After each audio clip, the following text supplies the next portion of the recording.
Assalamualaikum warahmatullahi wabarakatuh.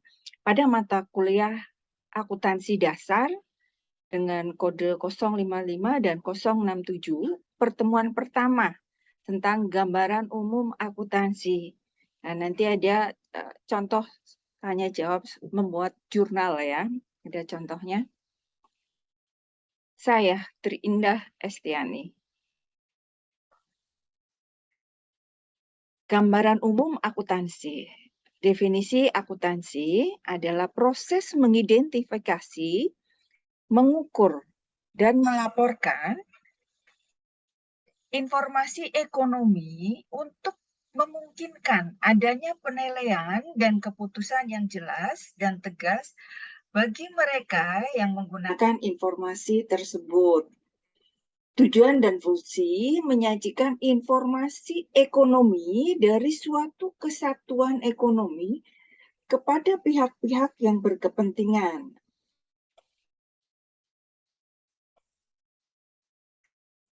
Jadi pemakai informasi akuntansi ini ada pemilik perusahaan, karyawan, manajemen, asosiasi dagang, kreditur, pemerintah, analis dan konsultan keuangan, kemudian federasi buruh. Bidang-bidang akuntansi, ada akuntansi keuangan, auditing, akuntansi biaya, akuntansi manajemen, akuntansi pajak, sistem akuntansi, akuntansi anggaran, akuntansi lembaga non-profit, akuntansi internasional, akuntansi sosial, dan akuntansi pendidikan. Jenis-jenis perusahaan, nanti dalam akuntansi nanti ada perusahaan jasa, service firm, nanti contoh jurnalnya untuk pertemuan pertama ini adalah tentang jurnal perusahaan jasa. Kemudian perusahaan dagang, merchandising firm, dan perusahaan industri atau manufacturing firm. Konsep dasar akuntansi, accounting konsep ya, berkesinambungan atau going concern adalah suatu kesatuan ekonomi diasumsikan akan terus melanjutkan usahanya dan tidak akan dibubarkan kecuali bila ada bukti dan sebaliknya. Kemudian periode akuntansi. Maksudnya bahwa perlunya pembagian kegiatan dalam periode sehingga perkembangan perusahaan dapat dicatat secara periodik. Perlunya informasi akuntansi secara periodik untuk perencanaan perusahaan. Ketiga, kesatuan akuntansi, bisnis entity konsep. Adanya pemisahan perusahaan dari pemilik. Kemudian yang keempat, pengukuran dalam nilai uang atau management of measurement ya. Akuntansi keuangan menggunakan uang sebagai nilai nominal dalam pengukuran aktiva, utang, dan perubahannya. Konsep dasar akuntansi yang kelima adalah harga pertukaran atau historical cost ya. Akuntansi menghasilkan bahwa harga yang disetujui pada saat terjadinya suatu transaksi ditentukan secara objektif oleh pihak-pihak yang bersangkutan, didukung oleh bukti yang dapat diperiksa kelayakannya oleh pihak bebas atau netral dan karenanya merupakan dasar paling tepat untuk pencatatan akuntansi.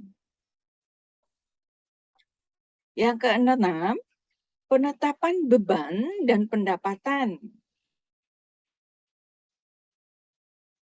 atau matching cost against revenue. Laba ditentukan berdasarkan metode akrual, yakni dikaitkan dengan pengukuran aktiva dan kewajiban serta perubahannya pada saat terjadinya penentuan laba periodik pada dasarnya menyangkut dua masalah, yaitu pengakuan pendapatan selama periode dan penentuan beban yang terjadi sehubungan dengan usaha untuk menghasilkan pendapatan tersebut. Ini tambahannya seperti ini ya. Jadi pengertian transaksi. Transaksi adalah suatu perubahan yang menyangkut ketiga unsur pokok persamaan akuntansi, yaitu aktiva, utang, dan modal. Persamaan akuntansinya ini adalah harta atau aktiva sama dengan utang ditambah modal. Jadi kalau harta itu bisa berisi kas, harta itu berisi kas, piutang dagang, perlengkapan kantor, perlengkapan persekot, perlengkapan lainnya ya, persekot, asuransi, peralatan juga, akumulasi depresiasi. Nanti di contohnya ya, ini sesuai yang di contohnya aja. Ini bukti transaksi, setiap transaksi, pokoknya ini ada tambahan lagi, harta sama dengan utang ditambah modal. Kanan kiri ini posisinya sama ya. Bukti transaksi, setiap transaksi perlu adanya bukti untuk memastikan keabsahan transaksi yang dicatat, misalnya bukti pengeluaran kas, bukti penerimaan uang, bukti jurnal, bukti transaksi lain secara kredit ya atau faktur. Kelompok rekening menjadi dua kelompok, rekening real atau neraca, yaitu rekening-rekening yang nyata, di mana saldo rekening yang tercantum akan terus dibawa dari satu periode ke periode selanjutnya. Contoh, harta, utang, dan modal. Ini isi neraca kan memang harta, utang, dan modal ya. Rekening nominal atau laba rugi, yaitu rekening yang relatif sementara, di mana saldo rekening ini hanya dicantumkan pada satu periode akuntansi saja. Contoh pendapatan dan biaya. Ini contoh ada fotokopi indah ya. Jadi neraca saldo setelah penutupan buku per 30 April. Ini diibaratkan tahun 99 dulu banget ya. Nama rekeningnya ini kas, piutang dagang, perlengkapan kantor, perlengkapan fotokopi, persekot asuransi, peralatan fotokopi, akumulasi depresiasi perlengkapan fotokopi. Akumulasi ini nanti depresiasi ini akan mengurangi peralatan fotokopi ya. Ini kas, piutang, perlengkapan, persekot, peralatan fotokopi, akumulasi depresiasi ini merupakan harta ya. Kemudian posisinya di aktiva, kemudian utang dagang, utang bank, posisinya di pasiva, pendapatan diterima di muka dan modal ini juga di pasiva ya, posisi di kredit ya. Kemudian ini kan bulan April, ada transaksi yang terjadi selama bulan Mei, karena ini kan setelah penutupan buku. Kemudian bulan Mei-nya pada tanggal 1 Mei dibayar sewa gedung sebesar 200.000. Kalau dibayar sewa gedung kan berarti biaya sewa. Kasnya kan bayar sewa kan berarti kasnya berkurang ya. Kalau kasnya berkurang itu ditaruhnya di kredit. Jadi debitnya biaya sewa 200.000, kasnya di kredit 200.000. Membayar sewa kantor bulan Mei. Kemudian lihat lagi tanggal 2 diterima pendapatan sebesar 70.000. Udah ya, diterima titik. Kemudian diserahkan pesanan yang sudah dilunasi pada tanggal 27 April senilai 50.000 kepada pelanggan. Ini ada dua ya, berarti ada dua jurnal.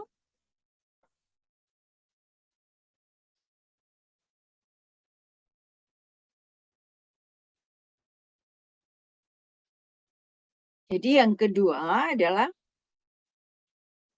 kas bertambah 70.000, pendapatan jasa Kalau kas bertambah berarti di debit ya 70.000, kemudian di kredit pendapatan jasa 70.000.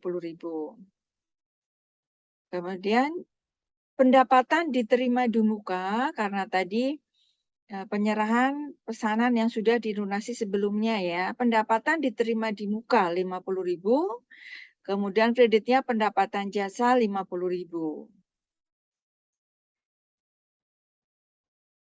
Kemudian tanggal 3 ya.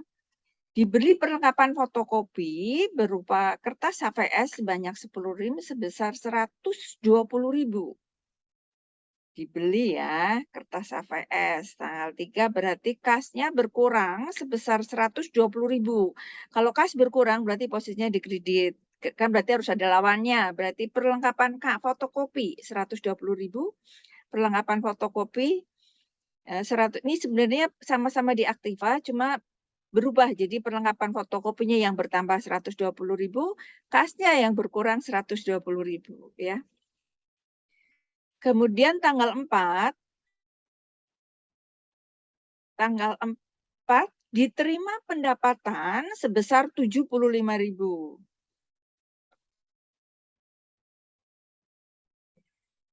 Kalau diterima pendapatan berarti kasnya bertambah ya. Kas bertambah 75.000, pendapatan jasa dikredit 75.000. Tanggal 5 diselesaikan pesanan senilai 112.000, tetapi uangnya belum diterima. Belum diterima ya. Yang kedua, dibayar cicilan utang bank sebesar 100.000. Tanggal 5, kita lihat tanggal 5. Piutang dagang 112.000, kemudian kreditnya pendapatan jasa 112.000. Ini keterangannya tanggal 5. Yang kedua, utang bank 100.000 debit, kasnya 100.000 di kredit. Karena kan bayar cicilan utang bank berarti kasnya berkurang. Kalau kasnya berkurang posisinya di kredit ya.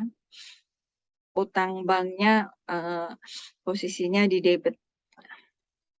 Jadi utangnya berkurang ya.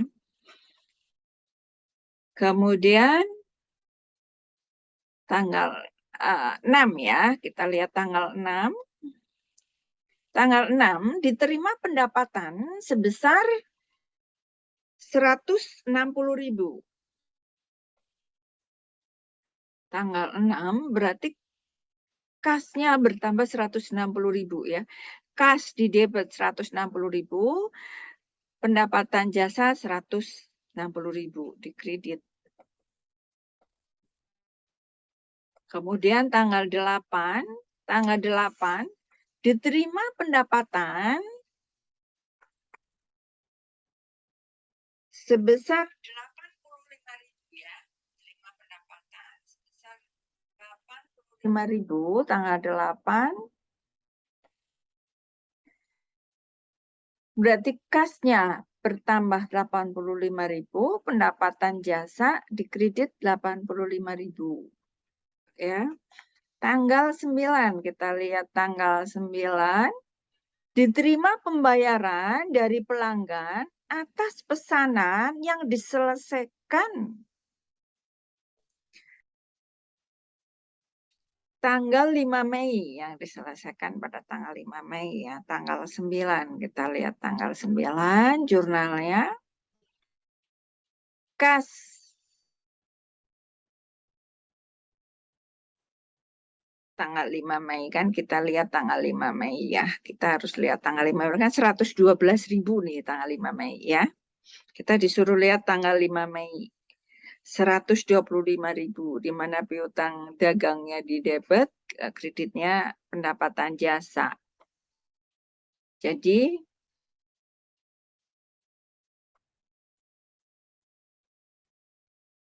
ini ya.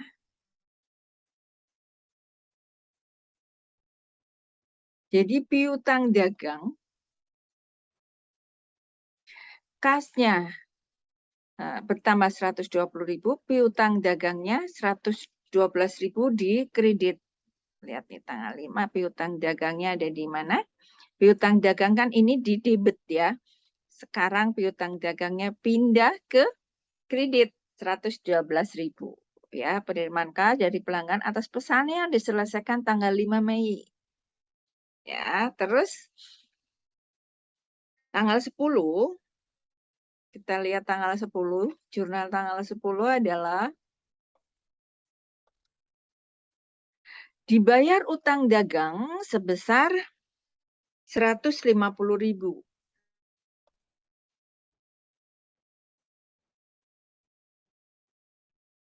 Berarti utang dagang di debit 150.000, utang dagangnya berarti berkurang ya, kasnya berkurang 150.000 karena kan kasnya buat bayar utang ya 150.000. Tanggal 11 kita lihat tanggal 11. Tanggal 11 dibeli perlengkapan fotokopi senilai 180.000 dan baru dibayar sebesar 80.000.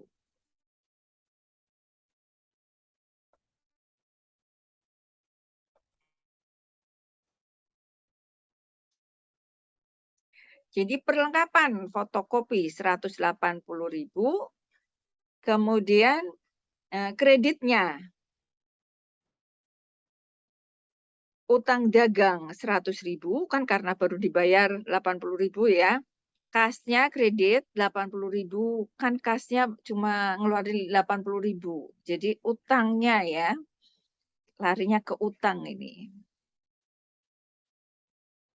Pembelian perlengkapan yang dibayar sebagian. Kemudian tanggal 12, kita lihat tanggal 12,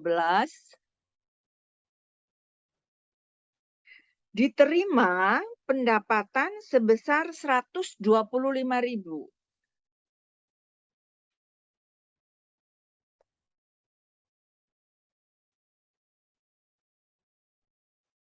Tanggal 12 ya. Kas 100 kan diterima pendapatan, berarti kasnya masuk ya 125.000, kasnya bertambah, posisinya di debit 125.000, lawannya pendapatan jasa 125.000 di kredit. Ini harus berlawanan. Satunya debit, kredit, satunya harus, kalau satu debit, satunya harus kredit ya. Kemudian baru tanggal 13 ya.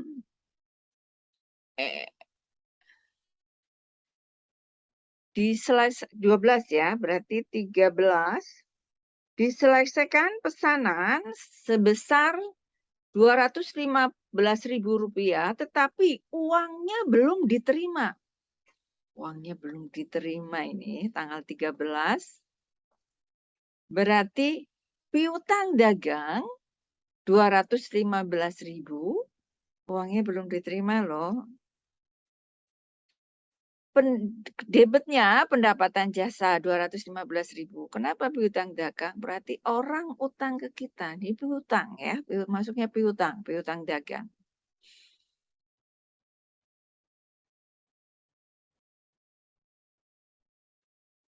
Kemudian tanggal 15, kita lihat tanggal 15.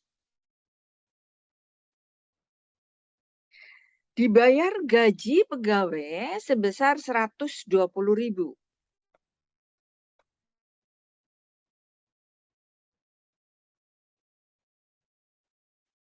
Berarti debitnya biaya gaji pegawai 120.000 di debit.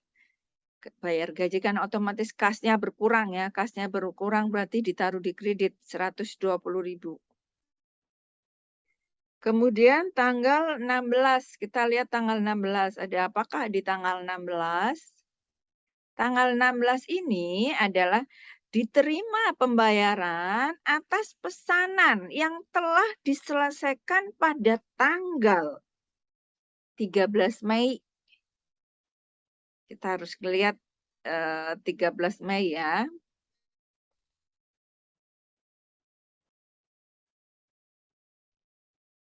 Berarti kasnya kita harus melihat tanggal 15 Mei nih. Piutang dagangnya di debit karena diselesaikan berarti kasnya kan diselesaikan pembayaran atas pesanan yang telah diserahkan tanggal 13 Mei ya. Jadi kasnya 215.000, piutang dagang di kredit 215.000. Lihat nih tanggal 13 piutang dagangnya posisinya debit.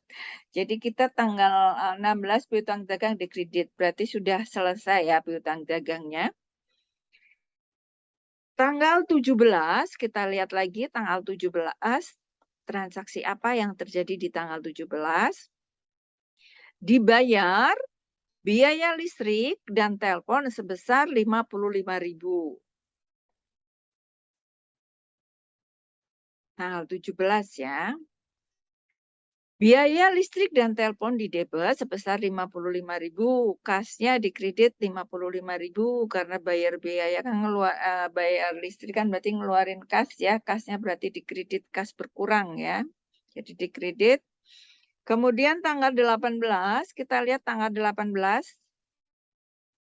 Tanggal 18 adalah diterima pesanan fotokopi dengan uang muka sebesar 25.000. Uang muka 25.000 ya. Jadi kas di debit uang muka ya 25.000.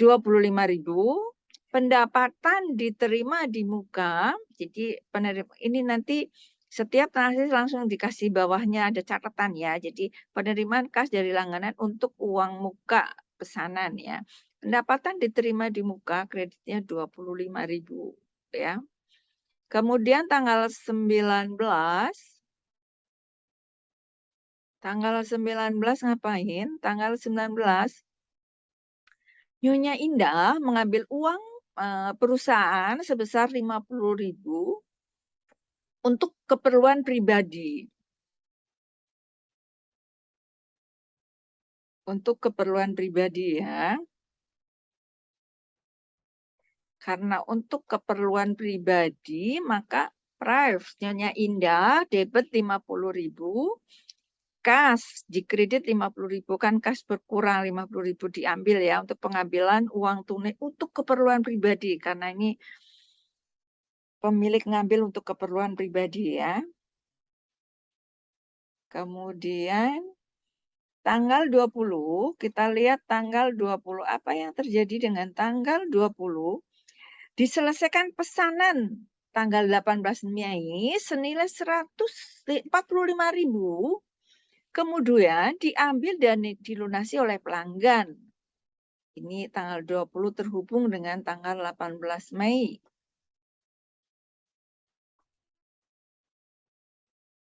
Tanggal 18 Mei, lihat nih pendapatan di muka dia. Jadi kasnya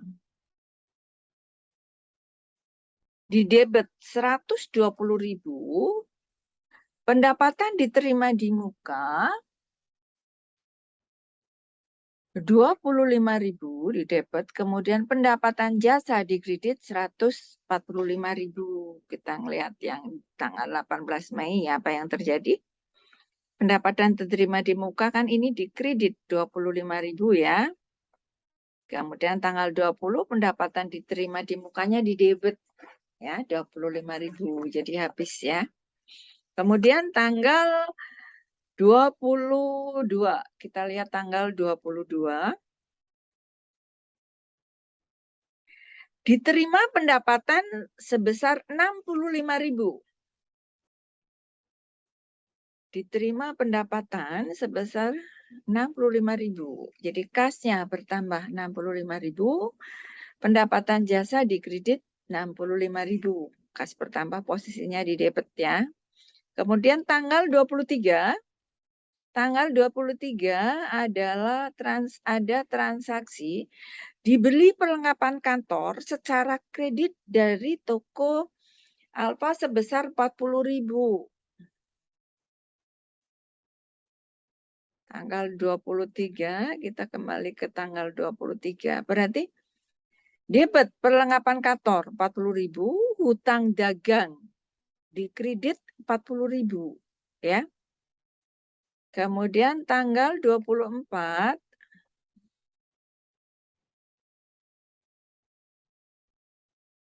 diselesaikan pesanan senilai 76.000, tetapi uangnya belum diterima. Uangnya belum diterima ya. Tanggal 24 uangnya belum diterima. Berarti uangnya belum diterima loh. Piutang dagang 75.000, kreditnya pendapatan jasa 75. Tanggal 24 ya.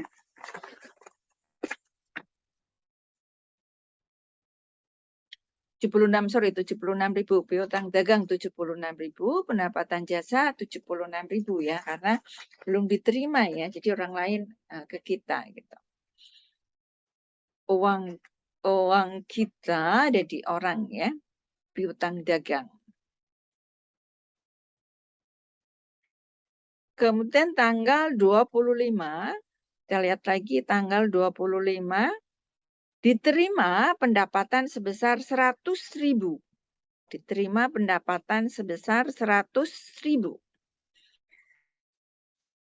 Kas pendapatan kan diterima ya, berarti uangnya bertambah, posisi di debit 100.000, kreditnya pendapatan jasa 100.000. Kemudian tanggal 26,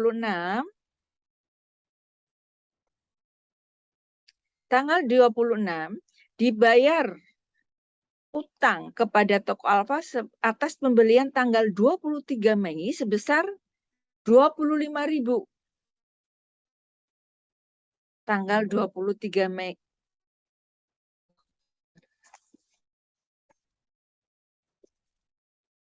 Sebentar ya.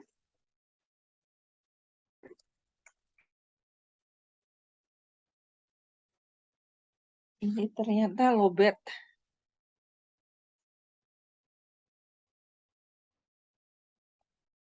Bentar. Nanti kita ulangi lagi ya.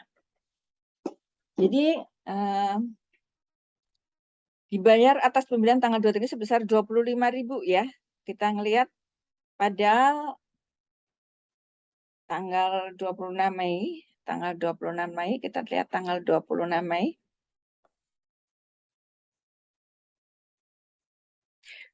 Utang dagang 25.000, kasnya 25.000, kan terhubung sama tanggal 23 ya, berarti utang dagang 25.000. Ini hutang dagangnya kan tanggal 23 Mei 40.000. Kemudian di debit tanggal 25 menjadi hutang dagang 25.000. Nanti akan kelihatan selisih 15.000 ya, akan kelihatan nanti di buku besar ya. Kemudian tanggal kasnya kan berkurang 25.000. Kemudian tanggal 27, kita lihat tanggal 27.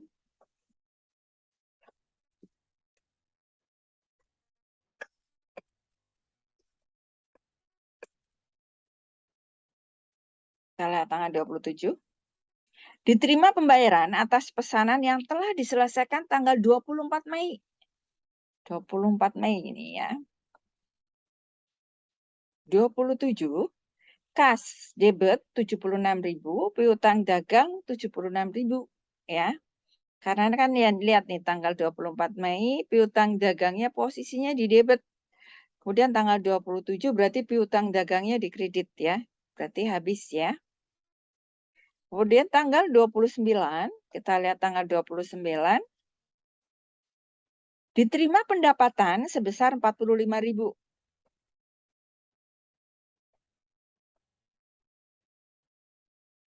Kas di debit 45.000, kreditnya pendapatan jasa. Kemudian tanggal 31, diterima uang muka pesanan sebesar 30.000. Kita lihat ya. 31 berarti kas di debit 30.000, pendapatan diterima di muka 30.000. Nanti ini tinggal pertemuan berikutnya adalah buku besar dan neraca saldo ya, pertemuan kedua. Ini latihan teorinya. Yang nomor 1, menyajikan informasi ekonomi dari suatu kesatuan ekonomi kepada pihak-pihak yang berkepentingan merupakan. Nomor 2, suatu kesatuan ekonomi diasumsikan akan terus melanjutkan usahanya dan tidak akan dibubarkan kecuali bila ada bukti dan sebaliknya disebut. Kemudian nomor 3, kegiatan perusahaan dibagi dalam periode sehingga perkembangan perusahaan dapat dicatat secara periodik adalah konsep dari. Nomor 4, akuntansi mengasumsikan bahwa harga yang disetujui pada saat terjadinya suatu transaksi ditentukan secara objektif disebut. Kemudian nomor 5, bidang akuntansi yang membidangi pembuatan laporan keuangan periodik adalah. Sudah sampai di sini dulu. Billahi taufiq wal hidayah. Assalamualaikum warahmatullahi wabarakatuh.